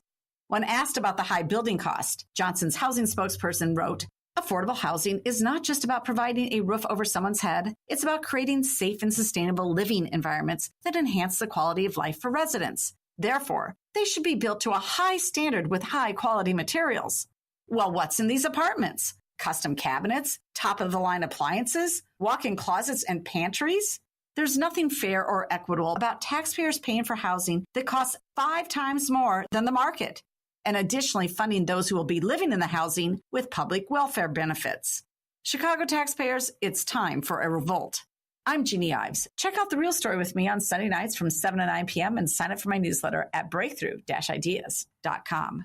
It's time for Christmas at Cantini, a time for laughter and joy, a time for cherished moments by coming together with the ones you love. Be awed by twinkling lights, feel the thrill of gliding on ice, and enjoy the cozy warmth of s'mores by the fire. Cherish the moments together this holiday season at Christmas at Cantini. Get your tickets at cantini.org. Sponsored by the Robert R. McCormick Foundation. From breaking news and weather across the country to insight from the brightest minds in conservative opinion, it's Salem News Channel, home to the biggest shows on TV, like Hugh Hewitt weekdays at 6 a.m. Eastern, followed by Mike Gallagher at 9. Join SNC, where facts are sacred, critical thinking is celebrated, and the pursuit of truth is unwavering. Watch Salem News Channel free, now on Xumo Play. Learn more at snc.tv/Xumo. Balance of Nature supplements, changing the world one life at a time. I'm 71 years old, and one of the main reasons why I wanted to switch over and give it a try was that I would rather take something of natural ingredients. I'm almost 70 years old.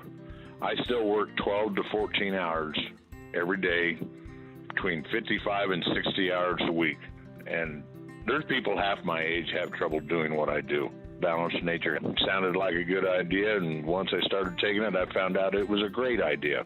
Happy New Year! Start the year right and get big savings on Balance of Nature supplements with our limited time New Year's deal. Sign up as a new preferred customer to get 35% off your first preferred set, plus a free fiber and spice supplement. Go to balanceofnature.com and get this exclusive New Year's offer by using discount code Chicago. AM 560, The Answer. We now return to The Real Story. Here's your host, Jeannie Ives.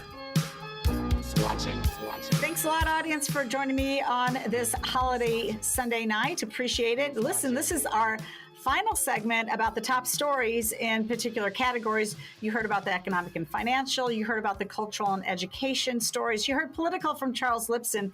And now we've got our favorites on. John Kraft and Kirk Allen, the Edgar County Watchdogs. Top corruption stories in Illinois for 2024. Kirk, let's just start out with you. Kind of give us, our audience, just a little bit of an overview about just the workload that you have experienced in 2024. Yeah, thanks for having us, Jeannie. I think the biggest thing that we've noticed this year is probably the things going on in the judicial branch of government as it relates to local government accountability. We deal in everything from townships, fire districts, villages, you name it, on local problems. But when we see those problems that get taken into the judicial side, which unfortunately is not often enough, but when some of these officials start to be held accountable in the court system, it's mind-boggling to see how long it takes for the public to ever see any justice. And I'm not talking a year or two, I'm talking 4 and 5 years. And like we experienced there in the past with Lincoln Way District 210, it was over 6 years and the feds finally dismissed the case. The guy never ever had to go to court after all the stuff that he did. But the judicial side of it, and one in particular is Coles County that we can talk about. It's really shocking to see what's going on in that system. Well, you know what? I'm scheduled to give the Lincoln Day dinner in Coles County for the Republican Party down there. So, but go ahead, fire away. You had an assistant state's attorney that was literally offering, in exchange for sex, was offering deals with defendants. And that assistant state's attorney was indicted on 32 counts. He ended up pleading guilty. But that case in itself, it started out that we were the ones lying about what was being, expressed in these text messages. And when we exposed it, it was crystal clear what was going on. And it took almost 3 years before the state police actually did anything. And I say it was part of a cover-up because the system there in Coles County ignored it. And it wasn't until the state's attorney was named in a federal civil rights lawsuit by the defendant that all of a sudden the attorney general is indicting this guy. And we're like, where have you been for 3 years? They didn't do any investigation until right there towards, the end of it when this federal case got thrown into the mix. And if that one's not bad enough, and this is just a quote from another case, can you imagine having a public defender that is the mother and the prosecutor is the daughter? No. Defendants never knew that relationship was in play. Well, that's what we had in Coles County, the same county with the assistant state's attorney that was wanting sexual favors in exchange for plea deals. The appellate court, when they finally got this case on the mother-daughter prosecution, unbeknownst to the defendant at the time, Matthews was the mother of Magdalene Maggie Wilson, the assistant state's attorney assigned to the case. That is, mother and daughter negotiated the terms of defendant's plea agreement. And these defendants never knew that it was a mother-daughter relationship. And the sad part of it, the local judicial system, the state's attorney said, oh, we looked into it and there's no conflict. The local judge said, we looked into it and there's no conflict. But it ended up going to the Supreme Court. Not only was there a conflict, they've got somewhere in the tune of 400 cases that potentially are going to get thrown out because this conflict was never disclosed to the clients. Okay, and will those, the state's attorney and the counsel, will they lose their law license? No. Now, the one that got indicted, yeah, he lost his license when he pled guilty for the sex crimes. But these other two, no, they're still practicing law. That's outrageous. Yeah, there won't be any punishment for them. And that's part of the judicial system that I just don't understand. They literally will go out of their way to protect each other. You file a complaint with ARDC, they find a million reasons why not to even investigate it. I mean, it's just infuriating to see what's happening across the board in the judicial system. And I could spend hours on that topic. That's just Coles County. Okay, what's your next one? Coles County. The fire protection district trustee that stole upwards of, they said $100,000 to $500,000. He was a trustee, his father was a trustee, and his wife was a trustee. And you want to talk about a family relationship. They stole hundreds of thousands of dollars. And he finally, 2.5 years later, pleads guilty. But it's taken us 6 months. We still can't get a sentencing hearing. That was supposed to happen last week. Nope, got postponed till after Valentine's Day. His father still hasn't faced a day in court on this as far as a trial or, any actual hearing. But now that... Do the residents in Coles County even know about these cases? Oh, this one they do. Do we have a lack of media attention? Yeah, there's been very little media attention on these. Very, very little. Nowhere near the coverage that we did. And we've been covering this stuff for years. But the sad part of the Oakland Fire District case, for the second year in a row, the trustees just adopted a 27.8% tax levy increase. And their argument was, well, we have to build up reserves after the former trustees robbed us. So the taxpayers are on the hook for a small fortune 2 years now that they've raised the levy beyond the 5% limit, all blaming the prior trustees. Where's the restitution? If they would sentence the guy and demand a restitution, you could take a civil action against him, to put liens on their property and force recovery of that money. But the judicial system, or it'll be 3 years before we see any sentencing. 3 years from start to finish. So we're guaranteed another 3 months out. All right. I don't even know if I should ask what do you got next? Iroquois County Health Department. Okay. The Iroquois Health Department director was indicted on 33 felony counts of theft. Basically, all dealing with the ARPA money from the federal government during COVID. We're in 2024, and that case hasn't gone to trial yet. I mean, how many years does it take to present a case of theft of a public official? It just doesn't make any sense, Jeannie. And I think the worst from a non-judicial side of it, the Illinois State Police, Freedom of Information settlement expenses. They have paid out in the 3.5 years that we did this study, $258,816 in attorney fees for failure to comply with FOIA. That's a lot of money. That's $250,000, over $250,000. And that's our money. That's our money. Our money. That's your government not complying with our own FOIA laws. That's just one state agency.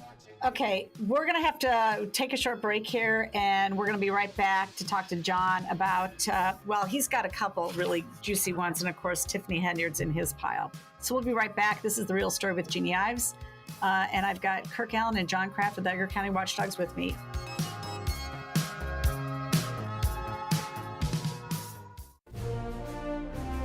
The American military brings together brave men and women from across the country who have chosen to answer the call when their country needs them most. At aviatorfuel.com, we know the military because we live the military life. With books written by a Navy pilot and run by a hardworking military spouse, aviatorfuel.com is proud of our service and our country. That's why we never compromise on authenticity. Our cocktail books are modeled off the real Army, Navy, and Marine pilot checklists that military aviators have used for decades. But instead of a procedure on how to handle an engine fire, you'll find the procedure for how to make a mojito. From classic recipes to military specials like the Queen of Battle or the Afterburner, our cocktail books have something special for every veteran. So go to aviatorfuel.com and get ready to raise a glass to the brave men and women who serve our country.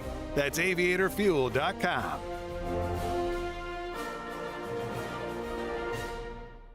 Life takes a toll on our bodies. No way around it. Whether it's sitting hours on end at your computer or working a physical job, over time your body pays the price. There is, however, an effective way to turn back the clock on pain, Relief Factor. Developed by doctors, Relief Factor helps support your body's response to inflammation. The difference? Instead of masking pain, Relief Factor helps eliminate it for good. And it's 100% drug-free. If the pains that come with living a full life are affecting you, do as so many others have. Turn back the clock on pain with Relief Factor. Their 3-week quick start is just $19.95, less than $1 a day. When you feel good, it's amazing how much more you get out of life. So visit ReliefFactor.com or call 1-800-4RELIEF. That's 1-800-4RELIEF. Try it for only $19.95. While we can't stop aging, not yet, we can stop pain. Turn back the clock with Relief Factor. $20 million. No, it's not the national debt. It's the buying spree at Fox Valley Coins. And it's on from now until Thanksgiving. It's really the perfect storm. Gold and silver are at historic levels. Fox Valley Coins has a huge order to fill with one of their national clients. And September through Thanksgiving is always when coin dealers stock up for Christmas sales. They are especially looking for the old collector coins like silver dollars, all 1700s through early 1900s coins. All kinds of gold from broken jewelry to gold bars to the old coins, U.S. and foreign. All kinds of silver from sterling silverware to old coins and bars to Franklin Mint items. They can pay cash or check and make house calls on larger deals prior to Thanksgiving. Fox Valley Coins, one light north of I-88 at the Naperville-Warrenville border. They'll make free, no-obligation offers. Make that 20,000,001 reasons to go to Fox Valley Coins now. They give free in-store offers on your items. AM 560, The Answer. You're listening to The Real Story with your host, Jeannie Ives. Welcome back. You're listening to The Real Story with Jeannie Ives, and I still have Kirk and John with me, the Edgar County Watchdogs, who have done so much work dealing, handling corruption, ferreting it out, exposing it in the state of Illinois. And Kirk, to that end, why don't you just tell our audience again the amount of work that you have done on behalf of residents in Illinois? Well, since the beginning of our operation, we've had a total of 655 public officials either flee office, get fired, get indicted, but 655 officials out of public office. We've got 356 indictments, either directly or indirectly from our work. Of those, 328 were in state court, 26 were in federal court, and so far, of those people that have been indicted, 42 of them have been found guilty. One case was dismissed, and one case was found not guilty. And that was in a bench trial. So I'd say our track record's pretty good. Okay, and you also mentioned, John, you told me earlier that you had basically published about 300 articles already this year. And collectively, you guys get tips every single day. And in some cases, you'll get, double-digit number of tips a day. Yeah, we've published over 300 articles this year, and we've well over 300 tips. You guys are an amazing resource. So John, you had a few articles that you thought were really top corruption articles in the state of Illinois this year. Go ahead and get started with your first one. The first one would be the Grundy-Kendall Regional Office of Education, along with Will County, who withdrew from this organization. They finally closed out their Professional Development Alliance. It was in operation for several decades. We started asking questions, and it wasn't even 60 days, and they shut the whole operation down. Several $100,000 a year. That's the ones we caught hosting email accounts for an offshore casino on government servers. And they contracted the ROE out and its employees out to a private organization. Usually, it always happens the other way around. Government contracts with a private organization. No, these guys contracted themselves out to a private organization, and they shut that down in like 60 days. And that story's not done yet, right? There's still some things going on with it. Well, there's federal investigations going on. I think that they should go back and claim ownership of the software that was developed by their employees while working for the contracted organization under the auspices of being the Professional Development Alliance government agency. The government agency basically assisted in a lot of that software development. I think the government owns the software. Okay. But we'll see what happens. All right. Story number 2. Tiffany Henyard and her former best friend, and now we believe he turned and started talking, Keith Freeman. Tiffany Henyard, the most recent item on her was the court issued a permanent injunction against her. She tried to hire a new village attorney, a new police chief, who wasn't even qualified to be a police chief and probably never will again. He's a former police chief in a different village, and tried to hire a village administrator. She just named him without being on the agenda first time, and told the board they had no right to say yes or no. Well, the board sued her and the judge upheld, and now there's a permanent injunction.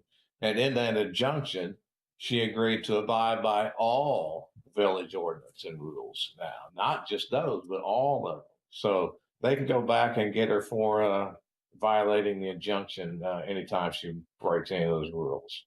Okay, but that story is much bigger than what you're describing. I mean, you've got the Thornton Township issue as well. She's made national news multiple times for her flamboyant spending. And then she's been the product of a 1-hour documentary by NBC News. So she's in big hot water. But between the two of you, you guys have a little bit of conflict. Having covered this story now for over 3 years, one of you thinks that she may be held accountable and actually be prosecuted, and one of you thinks that she's gonna escape accountability. Well, I still have faith in the prosecutors, and Kirk may not have that much faith in them, but I think they're still gathering information, and I think that eventually she will be charged. And one of the key issues in this is the village administrator Keith Freeman. There was a concerted effort between us and residents. Noted he filed for bankruptcy and didn't include his Dalton employment, which is $100,000+ a year. We all of us fired off letters to the bankruptcy trustee and notified them with the proof, and then they came back and indicted him. And it was shortly within that time frame that all the subpoenas started going out to the township and the village from the feds. And Kirk, you have a different opinion. Why is that? Well, I think if she's going to be indicted, which I don't believe she ever will, but if she does, it'll be after President Trump takes office, because she's opined after going to Washington that she's untouchable when she had her big wing ding where she got selfies with Biden. And she's, told people that Biden will pardon her, so she's untouchable. Huh. So if it's going to come, it'll be after Biden's out of office. But I personally, if they're going for bigger fish on this, which it appears they are, they'll use her as a pawn. She'll cop a deal, no prosecution, much like we suspect Frank Montino did. Yeah, I bet you're right. We still don't know the whole story about him and the Madigan trial. Okay, John, you still had one more huge story that you thought was your top story of corruption in the state of Illinois this year. What is that about? Yes, and we talked about it the week before last, shortly. Kane County, Illinois. This guy was arrested in 2020 and charged for DUI with drugs, or DUI under the influence of drugs, with a boatload of drugs on him. And he had a commercial driver's license. The prosecutor changed, a new election, a new prosecutor, new assistant prosecutor, and they cut a deal with him where he could plead guilty, and then it would get, and then the judge would agree. They signed a paper saying the drugs that had on him weren't in the vehicle when they actually were. And so he did a deferred prosecution. And then when his probation was over, they let him withdraw his guilty plea and they dropped the case. That violates federal law. Federal law requires that the state be notified to revoke his CDL. It prohibits deferred prosecutions in cases with CDLs and felony arrests in a vehicle, any vehicle, his private vehicle or a tractor trailer. It prohibits deferred prosecutions and withdrawal of guilty pleas based on the deferred prosecution. He should have revoked his license for life. Then he gets another DUI, and that one involved the death of a DeKalb County deputy. Oh, my gosh. She was pulled over to the side of the road on a traffic stop, and he rear-ended her and killed her. Okay, so we're basically ending these stories right where we began, with Kirk talking about judicial malfeasance, and now you talking about judicial malfeasance, and it's all across the state. And in your case, John Kraft, that's Kane County, right? They're supposed to be, well-appointed, understand the law. Yeah. And apparently they don't. Well, the Secretary of State has asked the Federal Department of Transportation to investigate all commercial driver's license cases in Kane County. Good for you. Based off of your work, I mean, you guys do more to protect people and, get rid of corruption in the state than anybody else. I appreciate you so much. Okay, that's all we got time for. I want to thank you so much for coming on and sharing with me all throughout the year. And we are going to continue to share these stories in 2025. So audience, stay with us and stick with us. And you know what? Become your own watchdog, too, in your own local area, because John and Kurt cannot do it all. Thanks a lot, and Happy New Year to both of you. Thank you. Merry Christmas.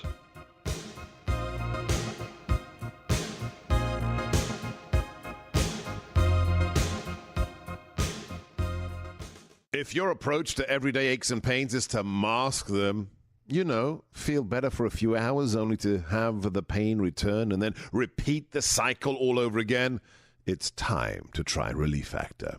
And the good news is Relief Factor makes that easy. Their 3-week quick start is just $19.95, less than $1 a day. Instead of masking pain, Relief Factor helps eliminate it. How? Well, its unique formula of ingredients helps support your body's response to inflammation. Relief Factor was developed by doctors. It's 100% drug-free, and for so many people, the results are game-changing, even life-changing. So give it a try. Right now, their 3-week quick start is just $19.95. Go to ReliefFactor.com or call 1-800-4RELIEF. That's 1-800-4RELIEF. See how in a few weeks or even days, Relief Factor can reduce your pain. When you feel better, life is just better. So don't mask pain. Fight it naturally with Relief Factor. Better is around the corner in 2025. Feeling better, of course, getting rid of joint pain for once and for all. And QC Kinetics is where it's at. Their patients are able to walk up and down the stairs, sit and get back up. They can finally sleep. Wouldn't it be great to feel normal again? And that could be you. So call QC Kinetics now, today. Say goodbye to shoulder, knee, hip, and back pain. Saturday appointments available, no downtime. Just imagine a new year without achy joints. QC Kinetics uses the healing properties of your own body to attack the root cause of your pain. If you've been told surgery is your best or only option, you deserve a second opinion. Call QC Kinetics. The consultation is free, and you can use HSA and FSA dollars. Live your best life in 2025. Get started now. Call 312-809-5955. That's 312-809-5955. QC Kinetics. Call 312-809-5955. AM 560, The Answer. Now, more of The Real Story with your host, Jeannie Ives.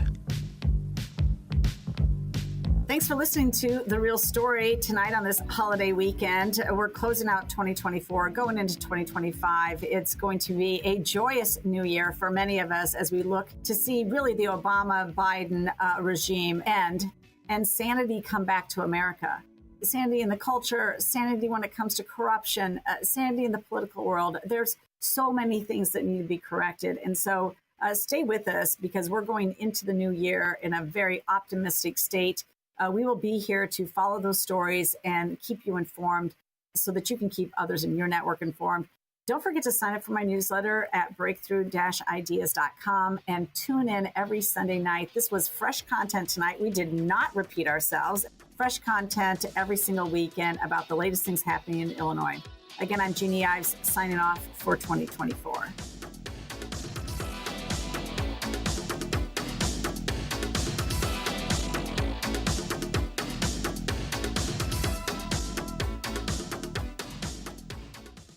Jill, why don't you tell the class what you did this weekend? Well, my dad and I went in search of some magical minnows and found a zillion of them in the stream from our lookout rock. Then my sister and I escaped from an evil slug king and went back to my super twig fort for safety. Then we told stories till it got dark, and the Big Dipper led us all the way home. Wow. Where were you, Jill? We went to the forest. It's not that far away. Ask your parents to take you and your friends to the forest this week. It's closer than you think. Check out discovertheforest.org. Brought to you by the U.S. Forest Service and the Ad Council.